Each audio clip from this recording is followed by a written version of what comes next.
محمد وآل محمد صلوات محمد على محمد وآل محمد.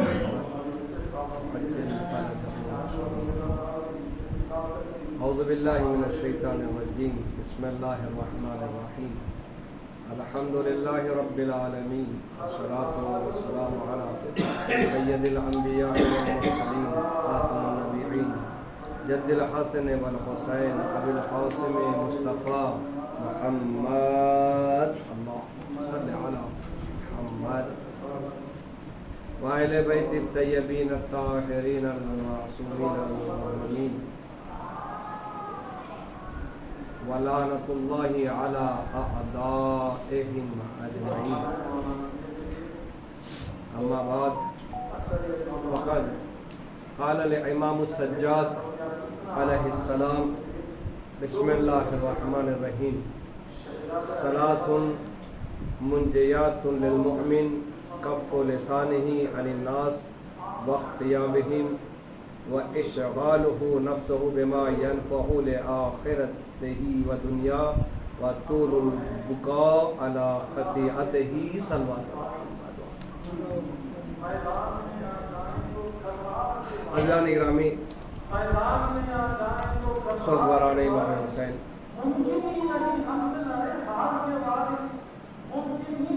آج جس امام کی شہادت کی تاریخ ہے اس امام کو سید سجاد کہتے ہیں. اس مجلس میں ہم نے امام سجاد کی احادیث میں سے ایک احادیث کا اپنے بیان کا عنوان کے اعتبار سے ان احادیث میں سے ایک احادیث کو چنا. انشاءاللہ ہم اسی احادیث کے اعتبار سے ہم آپ لوگوں کے اذہان عالی تک کچھ معارضات جو ہے پیش کریں گے. امام فرماتے ہیں کہ تین چیزیں مومن کو نجات دینے والی ہیں. جو امام فرماتے ہیں کہ تین چیزیں مومن کو نجات دینے والے ہیں. نمبر ایک، لوگوں کے بارے میں زبان کا روکنا. لوگوں کے بارے میں زبان کا روکنا یعنی کیا؟ غیبت نہ کرنا، برائی نہیں کرنا کسی اور کی، چاڑی یا جو بھی ہو جسے بولتے ہیں وہ نہیں کرنا. یعنی زبان ہماری اگر دوسروں کے سلسلے میں بولنے سے روک لے تو سمجھ لے وہ مومن ہے. اس لیے کہ سب سے زیادہ گناہ جو ہم انجام دیتے ہیں دو ہی چیزوں سے انجام دیتے ہیں. ہاتھوں سے زیادہ گناہ نہیں ہوتے، پیروں سے زیادہ گناہ نہیں ہوتے، دو چیزوں سے زیادہ گناہ ہوتے. ایک ہے زبان اور دوسری ہے آنکھ.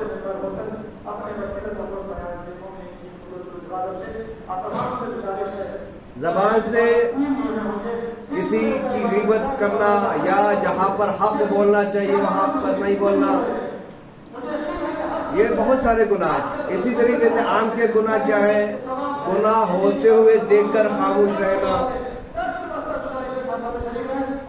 ایک مثال ہے، بہت سارے گناہ ہیں وہاں پہ ہمیں جانا نہیں ہے. تو مومن تین چیزوں کی وجہ سے نجات پاتا ہے. یہ کہ اپنی زبان کو لوگوں کے بارے میں بولنے سے روکنا، ایک یعنی غیبت نہیں کرنا. دوسرا، ایسے کام کا انجام دینا جو دنیا اور آخرت کے لیے مفید ہو. دنیا کے لیے بھی وہ کام مفید ہو اور آخرت کے لیے بھی وہ کام مفید ہو. ایسا نہیں ہے کہ صرف دنیا ہی کے حد تک مفید دنیا ہی کے حد تک جو ہے ہم منافع کما رہے ہیں یا نفع جو ہے چاہتے ہیں کسی بھی کام کے سلسلے میں ہو. اگر آخرت بھول گئے تو جو ہے دنیا میں کچھ نہیں ملے گا. کچھ سانسوں کی یہ دنیا ہے، جب ہماری سانسیں ختم ہو جائے گی تو سب کچھ ہمارا فنا ہو جائے گا، لیکن آخرت کے کیے ہوئے کام جو ہے ہمارے باقی رہیں گے. لیکن اس دنیا میں اگر جو بھی عمل انجام دیں گے اس کا جو ہے ہمیں سزا یا جو ہے ثواب انشاءاللہ ملتا پروردگار عالم کی طرف سے مقرر ہے. دوسرا جو ہے ایسے کام کا انجام دینا جو دنیا اور آخرت کے لیے مفید ہو. تیسرا یہ کہ اپنے گناہوں پر گریہ کرنا، یہ بہت اہم ہے. اپنے گناہوں پر گریہ کرنا. آج سے آپ ایک نوٹ بکس لے لیں اور اس میں لکھنا شروع کریں. میں صبح 7 بجے اٹھا، 7 بجے سے لے کر سوتے وقت یعنی 10 بجے رات میں ہم نے سویا. یہ ٹائمنگ ہے ہماری اٹھنے اور سونے کی. تو اس وقت اتنے گھنٹوں میں ہم نے کیا کیا عمل انجام دیے ہیں. ایک جگہ برائی لکھیے اور ایک جگہ اچھائی لکھیے. اگر اچھے کا اعمال زیادہ ہے تو اللہ کا شکر ادا کریں اور دعا کریں اور زیادہ اچھے اعمال کرنے کی توفیق دے پروردگار. اگر ہمارے برے اعمال کی لسٹ زیادہ ہے، اچھے اعمال کم ہے، 24 گھنٹوں میں ہم نے اچھے اعمال بہت نہیں کیے لیکن ہمارے برے اعمال زیادہ کیے، تو فوراً توبہ کریں، گریہ کر کے توبہ کریں. پروردگار میں نے یہ کام غلط کیا ہے، پروردگار میں نے یہ گناہ کیا ہے، پروردگار میں نے یہ سزاوار کام کیا ہے. تو یہی انسان نجات کا حامل ہوگا. دیکھیں ہم کہتے ہیں نا کہ عقیدہ ہر ایک عقیدہ ہے کہ جنت بھی ہے جہنم بھی ہے نا. آپ جانتے ہیں، آپ کو معلوم ہے، آپ بھی اسی میں یقین رکھتے ہیں جنت بھی ہے جہنم بھی ہے. تو یہ جنت اور جہنم جو ہے وہ تو وہاں پر ہے، کہاں؟ جب ہم مریں گے اس کے بعد. لیکن اس دنیا میں ہم جب زندہ رہ رہے ہیں، سانسیں چل رہی ہیں ہماری، تو ہم جو ہے اپنے اعمال کے ذریعے سے ہمیں یہ معلوم اپنے آپ کو ہو جاتا ہے کہ ہمارا جو ہے مقام کون سا ہوگا، جنت والا مقام ہوگا یا جو ہے دوزخ والا مقام ہوگا. اس لیے کہ جنت میں اور جہنم میں کوئی اور نہیں بلکہ ہمارے نامہ اعمال لیتے ہوئے جائیں گے. اگر اچھے اعمال ہیں تو جنت ہے، اگر برے اعمال ہیں تو دوزخ ہے، جہنم ہے. تو جب امام زین العابدین علیہ السلام نے فرمایا انسان کی نجات کے، مومن کی نجات کے 3 جو ہے یہ راستے بتائے، 3 علامتیں بتائیں. ان میں اور اصل جو ہے علامتیں وہ ہے محب اہل بیت. اگر دل میں اہل بیت کی ولایت نہیں ہے، اگر دل میں اہل بیت کی محبت نہیں ہے، تو اگر ہم زبان بھی بند کر لیں، اچھے اعمال بھی کر لیں، اور تیسرا اپنے خطاؤں پر رو لے، تب بھی کوئی فائدہ نہیں ہے. ان چیزوں کی، ان تمام چیزوں کی قبولیت کے لیے کیا ضروری ہے؟ ہمارے دل میں اہل بیت سے محبت، علی کی ولایت کا ہونا ضروری ہے. امام الحدیث زہری کا بیان ہے کہ میں ایک مرتبہ حج کے موقع پر مکہ گیا اور حج کے ارکان کو انجام دیتا ہوا مقام عرفات پر میں امام زین العابدین سے ملاقات ہوئی. مقام عرفات میں امام سے ملاقات ہوئی اور اس وقت میں نے کہا بڑے فخریہ انداز میں، مولا دیکھے حاجیوں کی کتنی بڑی قطار ہے، ماشاءاللہ سے بہت زیادہ اس سال جو ہے حاجی آئے ہیں. تو امام نے کہا کہ تھوڑا سا قریب آؤ. وہ قریب آیا، امام کے قریب آیا. تو جیسے ہی امام کے قریب آیا تو امام نے اپنا دست مبارک اس کے چہرے پر ملا. جیسے ہی اس کے چہرے پر امام زین العابدین نے اپنا ہاتھ کو پھیرا اور اس کے بعد کہا کہ اب دیکھو. تو وہ بیان کرتا ہے کہ جیسے ہی میں نے اس کے بعد یعنی ہاتھ کے پھیرنے کے بعد آنکھیں کھولی تو ہزاروں کے حاجیوں کے مجمع میں صرف چند حاجی نظر آئے، نہیں جسے ہم جو ہے انگلیوں پہ گن سکتے ہیں.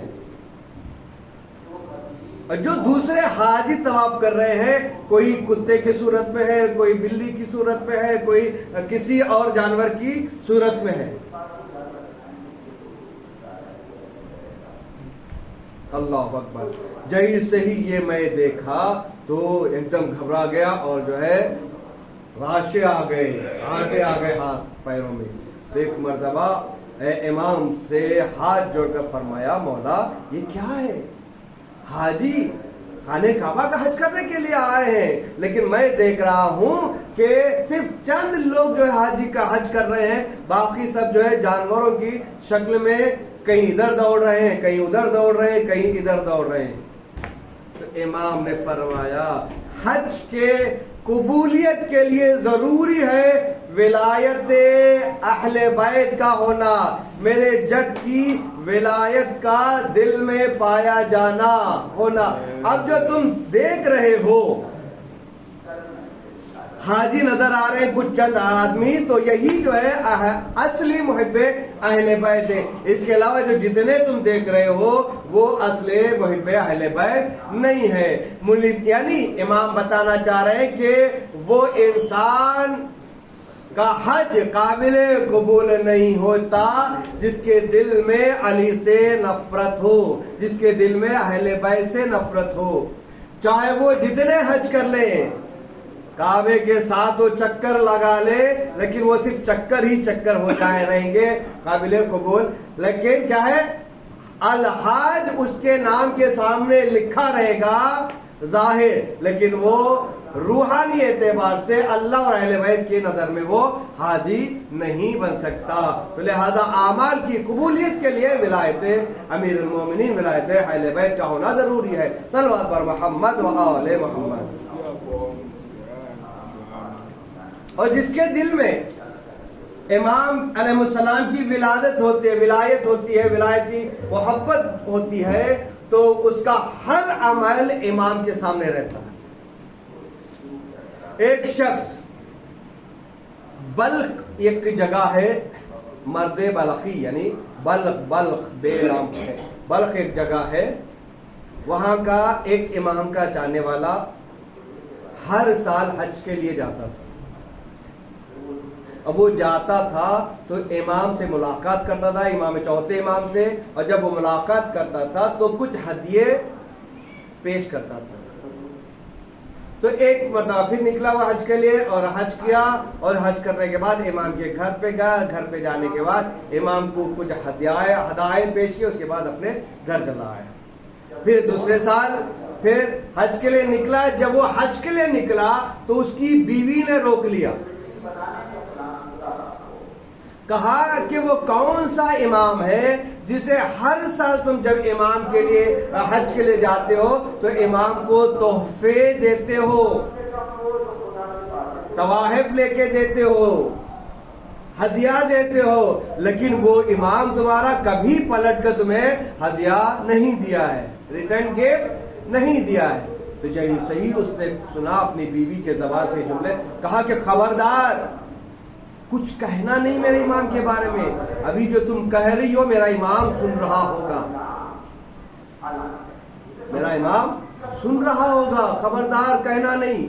پھر وہ کہہ کر جو ہے چلا گیا. حج کیا, حج کے بعد امام کے گھر ہدیے دینے کے لیے پہنچا, امام کو ہدیہ دیا اور جانے لگا تو امام نے روک لیا, کہا کہ آج تم میرے گھر پر کھانا کھا کے جانا, آج تم میرے گھر پر کھانا کھا کے. اور دسترخوان بچھا, اسرار کے بعد دسترخوان بچھا, اس کے بعد جو ہے امام اور جو ہے امام کا چاہنے والا مرد بلخی جو ہے دسترخوان پر بیٹھے اور کھانا شروع. اس کے بعد جب کھانا کھا چکے تو امام نے چاہا اللہ اکبر, تو ایک شخص امام کے ہاتھ کو دھلا. جیسے ہی شخص نے امام کے ہاتھ کو دھلایا, جیسے ہی امام کے ہاتھ میں پانی متصل و جذب ہوا, وہ پانی تشت میں پانی نہیں گرا بلکہ یاقوت و مرجان گرنے لگے. یاقوت و مرجان پورے تشت میں بھر گئے. ایک مرتبہ اس نے بھی ہاتھ دھوا, اس کے بعد غور سے کہا, امام نے دیکھا کہ کیا ہے, کہا مولا پانی ہے. کہا غور سے دیکھو, کہا یہ تو ہیرے جواہرات ہیں, یاقوت و زمرد ہیں. کہا مولا، کہا یہ اس کے بعد ان یاقوت اور زمرد کے تشت کو ایک پوٹری میں ڈالے، اس کے بعد اس شخص کے حوالے کیا اور کہا کہ جاؤ اپنی زوجہ سے کہنا کہ امام کبھی خالی ہاتھ نہیں پلٹاتا، یہ میری طرف سے تمہاری بیوی کے لیے ہدیہ ہے، یہ میری طرف سے تمہاری بیوی کے لیے ہدیہ ہے۔ الغرض جو ہے وہ گیا اور جو ہے اپنے گھر جا کر ہدیات پیش کیا اور سارا کا سارا واقعہ جو ہے کیا کیا بیان کیا۔ اب اس سے بھی شوق پڑا کہ میں بھی امام کی زیارت کروں، تو اگلے سال جب حج کا زمانہ آیا، حج کے زمانے کے بعد جو ہے زمانہ آنے جب آیا تو جو ہے میاں بیوی دونوں ساتھ میں نکلے۔ راستے میں بیوی کا انتقال ہو گیا، میاں نے بیوی کو وہیں پر چھوڑ کر حج کے لیے نکلا۔ امام سے ملاقات ہوئی، امام سے جیسے ہی ملاقات ہوئی تو اس نے امام سے سارا ماجرا سنایا، میری بیوی کے ساتھ میں آیا فلاں جگہ پر جو ہے انتقال ہو گیا، جاؤ۔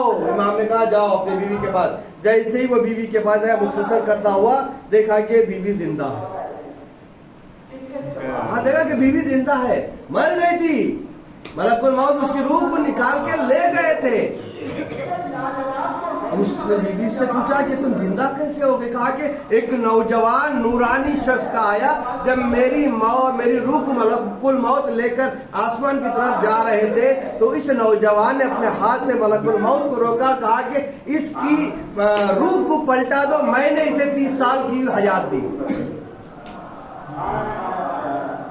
چونکہ شوق ہے زیارت امام میں نکلی تھی، اس نے اصرار کیا میں امام کی زیارت کروں گی، تو وہ پھر جو ہے امام کے گھر پہنچے اور جیسے ہی دق الباب کیا، امام نے دروازہ کھولا، جیسے ہی امام نے دروازہ کھولا اس عورت نے امام کے چہرے کو دیکھا، کہا کہ یہی وہ شخص ہے جس نے ملک الموت سے میری روح کو چھین کر واپس کیا۔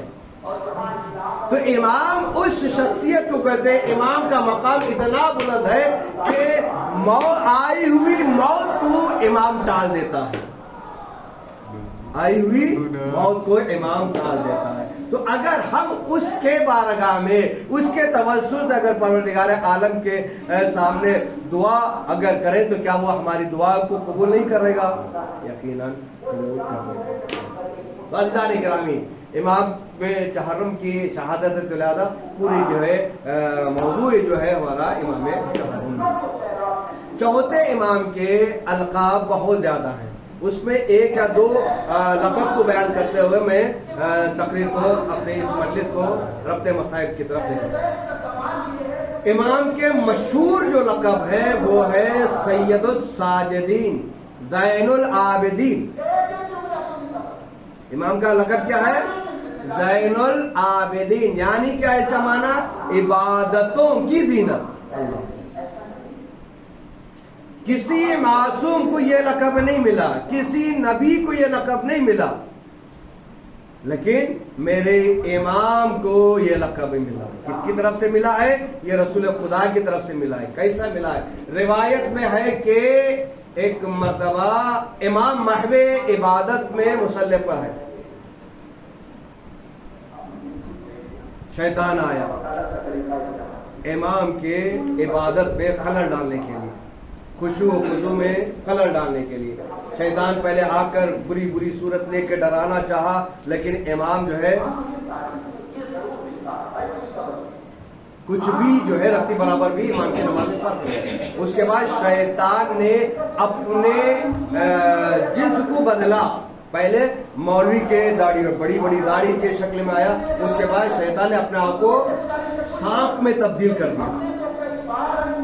سانپ میں تبدیل کرنے کے بعد وہ امام کے قریب آتا ہے مصلی کے اور امام کے انگوٹھے کو چبانے لگتا ہے، یہاں تک کہ لکھا ہے کہ امام کا انگوٹھا آدھا انگوٹھا چبا دیا، لیکن امام چہرم کے نماز میں رتی برابر بھی خلل پیدا نہیں ہوا۔ جب یہ تھک ہار کر وہاں سے ہٹا تو ہاتف غیبی کی آواز آئی کہ انتا زین العابدین، انتا زین العابدین. 3 مرتبہ یہ حاتم غیبی کی آواز آئی کہ تم ہی عبادتوں کی زینت ہو, تم ہی عبادتوں کی زینت ہو. یہ ہے پہلا لقب. دوسرا لقب ہے سید الساجدین, بہت زیادہ سجدہ کرنے والا. یعنی امام کی تاریخ جب پڑھیں گے تو ہر بات پر سجدہ. کسی نے پانی لا کے دیا, پانی پی کر سجدہ پروردگار عالم کا سجدہ. کوئی نعمت ملی تو سجدہ, کوئی نعمت سلب ہوئی تو سجدہ. ہر حالت میں امام زین العابدین سجدے پہ سجدہ کر رہے تھے. اسی وجہ سے امام کا لقب سید الساجدین یعنی سجدہ کرنے والوں کے سردار. اور ایک لقب ہے امام کا جس میں بیان کر کے ختم کرو, ذو سفنان, یا یوں کر لیں ذوف فنان, ذو الصفنات. اصل ہے کہ ذو الصفنات, یعنی اس کا مطلب کیا ہے؟ ذو الصفنات کا مطلب یہ ہے کہ آپ نے کبھی جو ہے اونٹوں کو دیکھا ہوگا. اونٹ جو ہے چل چل کر بیٹھ کر ان کے گھٹنوں میں ورم آ جاتا ہے,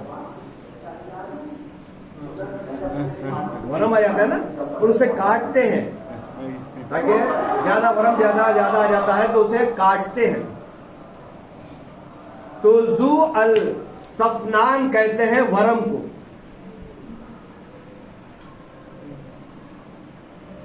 تو امام سید الساجدین چوتھے امام اتنے زیادہ سجدے کرتے تھے کہ سجدوں کی جگہ پر ورم آ گیا تھا, اونٹ کے جیسا. جیسے اونٹ پر ورم آتا ہے اسی طریقے سے اعضائے سجدہ پر ورم آ چکا تھا. اسی وجہ سے ان کو ذوی صفنات کہتے ہیں. یعنی اور اس کے بعد خود امام فرماتے ہیں کہ امام اس ورم کو کاٹتے تھے اور ایک تھیلی میں جمع کرتے تھے, اور جب بڑھ جاتے تھے اور کاٹتے تھے اور تھیلی میں جمع کرتے تھے. اس کے بعد ایک روایت میں ہے کہ اس تھیلی کو, جو ورم کی تھیلی امام کی تھی, اس کو ایک وصیت امام کی ہے ایک روایت میں کہ وصیت کی تھی کہ اس ورم کی تھیلی کو میرے قبر میں رکھنا, میرے کفن کے ساتھ اسے دفنانا. تو یہ ہے امام چہاروں کے القاب. بہت زیادہ القاب ہیں, لیکن اگر بہت زیادہ آ جائے تو عشرے لگ جائیں گے صرف ایک جو ہے لقب کو سمجھانے کے لیے. لہذا اس کو یہ جو القاب مشہورہ ہیں وہ آپ کے سامنے. تو یہی امام ہے جس نے زندگی میں ایسے مصائب دیکھے ہیں کہ کسی امام نے نہیں دیکھے ہوں گے. ایسے مصائب امام نے جھیلے ہیں, برداشت کیے ہیں. کسی امام نے یا کسی نبی نے جو ہے ایسے مصائب نہیں برداشت کیے ہوں گے. جناب آدم نہیں, جناب نوح 1,24,000 انبیاء نے ایسے مصائب نہیں برداشت کیے ہوں گے. نہ امام مولا کائنات نے, نہ امام حسن نے, اور نہ ہی امام حسین. اللہ امام حسین کربلا کے میدان میں 72 کے 71 کے لاشیں پیاسے بھوکے رہ کر اٹھا کر لے آئے. اس کے بعد شہادت کی منزل پائی امام حسین نے. لیکن امام حسین کی شہادت کے بعد جو مصائب پڑے ہیں جناب امام سجاد کو, کسی امام کو ویسے مصائب نہیں پڑے. پہلا مصائب پھوپھیوں کے سروں سے چاروں کو چھن رہا. اللہ امام دیکھ رہے ہیں. دوسرا مصائب اپنی چہتی بہن چھوٹی بہن سکینہ کے دامن میں آگ کا لگانا, اور اپنی بہن زینب کے اپنی بہن سکینہ کے کانوں میں جو گوہر پہنائے تھے جناب عباس نے, ان گوہروں کو چھینا جن کی وجہ سے کانوں میں خون کا آنا. اللہ اکبر.